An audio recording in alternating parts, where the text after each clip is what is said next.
Hello everyone. तो कैसे हैं आप लोग। तो जैसे कि हमने यहाँ तक पढ़ लिया था, ऑर्गेनिज्म तक पढ़ लिया था, तो अब हम बायोलॉजिस्ट से लेकर ये डिफरेंट लेवल, ये वाला पूरा पेज यहाँ से यहाँ तक, ये डिफरेंट लेवल्स तक हम पढ़ेंगे। और पहले मैं आपको समझाऊंगी, उसके बाद हम इसकी रीडिंग करेंगे और उसके बाद यहाँ से लेकर यहाँ तक हम नेक्स्ट वीडियो में पढ़ेंगे। ठीक है, तो पहले हम यहाँ तक पढ़ते हैं। तो चलिए, ठीक है, तो चलिए हमें समझना है बाइनोमियल नोमेनक्लेचर के बारे में। ठीक है,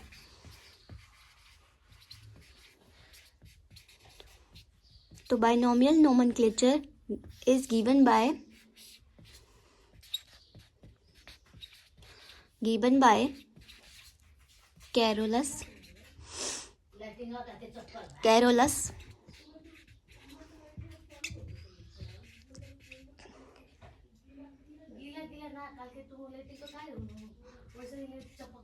कैरोलस लीनियस। ठीक है, तो बाइनोमियल नोमेनक्लेचर किसने दिया था? Given by Carolus Linnaeus. ठीक है, इसमें दो चीज़ें हैं, मतलब ये जो रूल है ना बाइनोमियल नोमेनक्लेचर का, तो इसमें क्या होगा, जब हम किसी का नेम लिखेंगे तो उसमें दो चीज़ें होंगी। फर्स्ट होगा जीनस, ठीक है, जीनस जेनरिक नेम, दूसरा है आपका स्पीसीज। ठीक है, अभी मैं समझाऊंगी आपको तो आपको समझ आ जाएगा। स्पीसीज जिसको हम स्पेसिफिक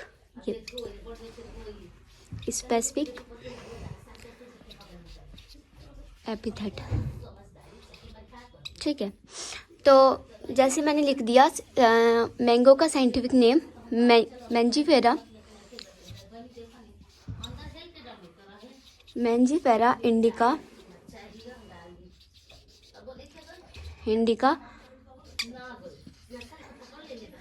मैंजीफेरा इंडिका। ठीक है, तो इसमें क्या बोल रहा है कि ये मैंगो का साइंटिफिक नेम है। ठीक है, तो इसमें क्या बोल रहा है कि ये आपका बाइनोमियल नोमेनक्लेचर से लिखा गया है, रूल से लिखा गया है।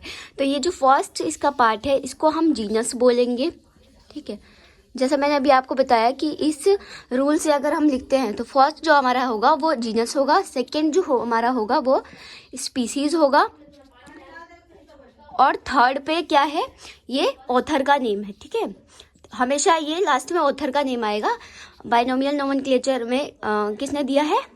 लीनस ने, तो उसका नेम आएगा ऑथर नेम। ठीक है, तो इतना समझ आया। अब जीनस का जो फर्स्ट अल्फाबेट होगा वो हमेशा कैपिटल रहेगा। क्या रहेगा? कैपिटल।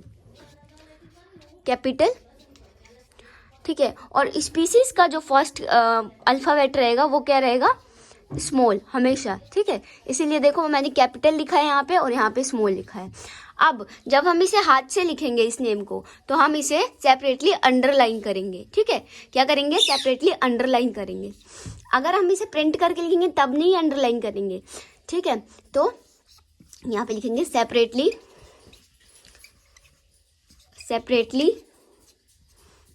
अंडरलाइन। हाँ मिठू, चुप हो जाओ बेटा। ठीक है, तो सेपरेटली अंडरलाइन करेंगे। अब अगर मान लो कि if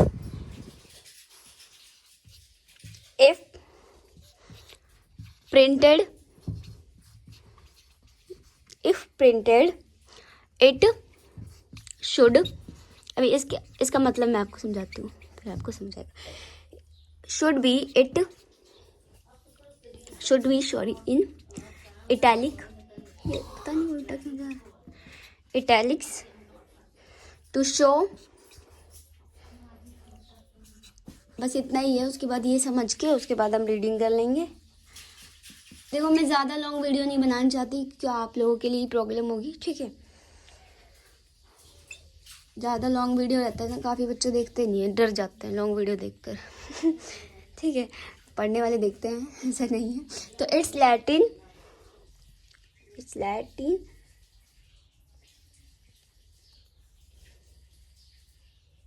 origin, sorry.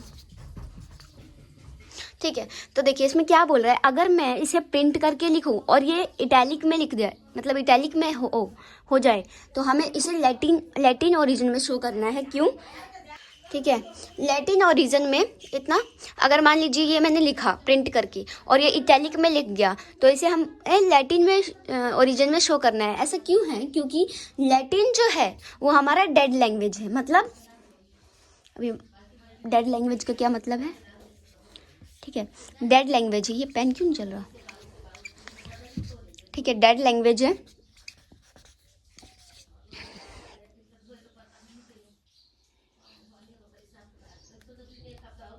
Dead language है, सॉरी पेन नहीं चल रहा, यहाँ तक तो दिख रहा है ना सबको? ठीक है, तो ये डेड लैंग्वेज है। अब डेड लैंग्वेज क्या होता है?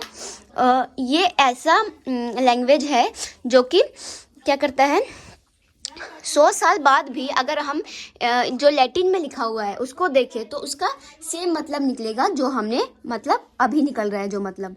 ठीक है, इसीलिए जो साइंटिस्ट है वो क्या करते हैं, लैटिन लैंग्वेज का यूज़ करते हैं, और ये वेरी वेरी इंपॉर्टेंट भी है। तो आई होप सबको समझ आया होगा। अब हम रीडिंग स्टार्ट करते हैं। चलिए तो रीडिंग करते हैं। Biologist follow universally accepted principle to provide scientific name to no organism. ठीक है, जो बायोलॉजिस्ट है वो फॉलो करते हैं जो प्रिंसिपल एक्सेप्टेड आपका बाइनोमियल नोमेनक्लेचर है उसको, और उसके ज़रिए ही ऑर्गेनिज्म का नेम जानते हैं। Each name has 2 component. Her binomial nomenclature में 2 कंपोनेंट होता है नेम का। एक होता है आपका जेनेरिक नेम यानी कि जीनस, सेकेंड होता है स्पेसिफिक एपिथेट यानी कि स्पीसीज, और इस सिस्टम को हम बाइनोमियल नोमेनक्लेचर कहते हैं। This naming system given by Carolus Linnaeus. ये जो नेमिंग सिस्टम है वो किसने दिया था? जैसे कि मैंने आपको बोर्ड पे समझाया था, कैरोलस लिनियस ने दिया था। Is being practised by biologist. ये कि बहुत पूरे वर्ल्ड के बायोलॉजिस्ट के साथ प्रैक्टिस करके ये आपका बाइनोमियल नोमेनक्लेचर दिया गया है। This naming system using 2 words. इस नेमिंग सिस्टम में 2 वर्ड यूज़ हुए हैं जो कि एक साथ हैं।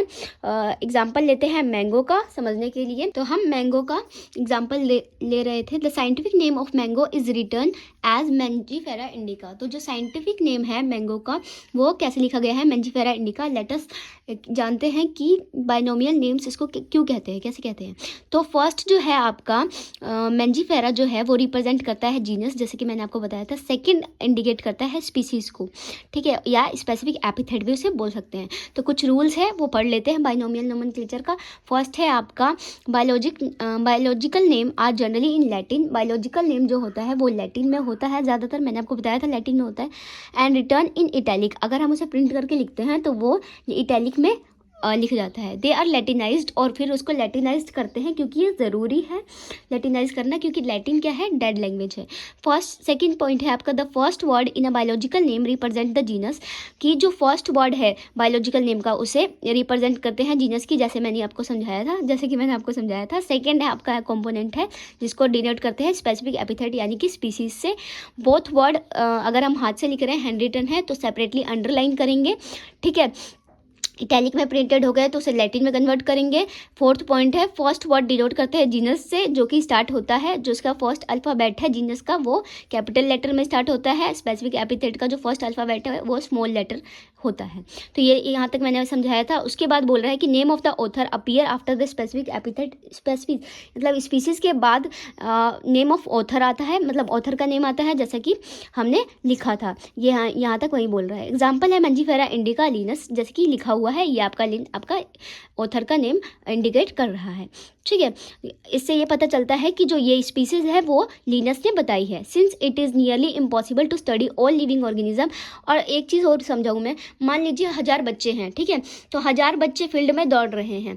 तो अगर मैं आपको बोलूँ कि 5th क्लास का किसी सबसे लंबी हाइट वाले बॉय को लेकर आओ, तो क्या आप 1000 बच्चे दौड़ रहे हैं उनमें से पकड़ के ला सकते हो? ईजी है क्या? नहीं। तो हम इसको क्या करेंगे, ग्रुप बना देंगे। मान लीजिए कि फर्स्ट क्लास के बच्चे हैं, मान लीजिए गर्ल की एक लाइन बना दे, उसके बाद फर्स्ट क्लास के बॉय की लाइन बना दे, फिर सेकंड क्लास का भी सेम ऐसे ही करे, थर्ड का भी ऐसे करे, फोर्थ का भी ऐसे करे, फिफ्थ का भी ऐसे करे, मतलब जहाँ तक क्लासेस है वहाँ तक 1000 बच्चों के ऐसे ही करें। तो उसके बाद अगर मैं बोलूँ 5th क्लास के सबसे लंबी हाइट वाले बॉय को लेकर आओ, तो वो क्या हो गया आपका, ईजी हो गया। आप जाओगे सीधे लाइन में और बॉय के लाइन में जाओगे सीधे, और सबसे लंबे हाइट के बच्चों को लेकर आ जाओगे।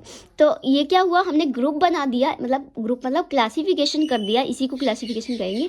तो ये हमारा मतलब जानना बहुत ही ज़्यादा इजी हो गया। एज अ 1000 बच्चे दौड़ रहे हैं और अगर हमने उनकी ग्रुप बना दी तो वो बहुत ही ज़्यादा इजी हो जाएगा। तो इसी चीज़ को हम क्लासिफिकेशन कहते हैं, ठीक है। अगर हमें कोई भी चीज़ इजीली समझनी हो तो हम उसकी क्लासिफिकेशन करें तो हमें समझ आ जाएगी। Classification is the process by which anything is grouped into convenient categories. तो हम कैटेगरी के बेस पे, यानी कि जेंडर के बेस पे भी तो हमने करा, गर्ल्स की अलग लाइन बनाई, बॉयज़ की अलग लाइन बनाई, जेंडर भी था उसमें, ठीक है। तो कुछ करेक्टर देख कर ही हम ग्रुप बनाएंगे, ठीक है। तो करेक्टर मतलब ये जैसे डॉग है, कैट है और इंसेक्ट है, तो इनके करेक्टर देखकर ही तो हमने इसे एनिमल किंगडम में डाला है, प्लांट किंगडम में क्यों नहीं डाल दिया, ठीक है। ये सारे एनिमल किंगडम में आएंगे। The moment we use any of this term, ऐसा कोई मोमेंट, ठीक है, जो कि हम यूज़ करते हैं, जैसे कि हम उनके करेक्टर देखकर ही तो डालते हैं, वही चीज़ बोल रहा है, ठीक है। अगर हम कुत्ते के बारे में सोचें, मतलब कुत्ते यानी कि डॉग के बारे में सोचें, तो हमारे माइंड में डॉग के करेक्टर्स ही आएंगे, कैट के करेक्टर्स नहीं आएंगे। यही बोल रहा है इस लाइन में कि obviously each one of will see dogs and not cats. Cats के बारे में नहीं सोचेंगे अगर डॉग्स के बारे में सोच रहे हैं तो। Now if we were to think of Alsatian, Alsatian क्या होता है? एक अलग टाइप यानी कि अलग नस्ल का कुत्ता होता है, जर्मन शेपर्ड की नस्ल का, ठीक है। तो वो क्या है, उसे हम वो अलग नस्ल है, अलग ब्रीड है, ठीक है। We know what we are talking about. Similarly suppose we were to say mammals, you would of course think of animals with external. अगर हम मैमल्स की बात करें तो उनके एक्सटर्नल ईयर होंगे एंड उनके बॉडी पे हेयर होंगे। Likewise in the plants we try to talk of the beet. अगर हम ट्राई करें बीट के बारे में बोले, मतलब गेहूँ के बारे में, तो हमारे माइंड में बस बीट का ही प्लांट आएगा, ना कि राइस का प्लांट आएगा, ना कि अदर प्लांट्स आएंगे। Hence all this dogs, cats, mammals, beat.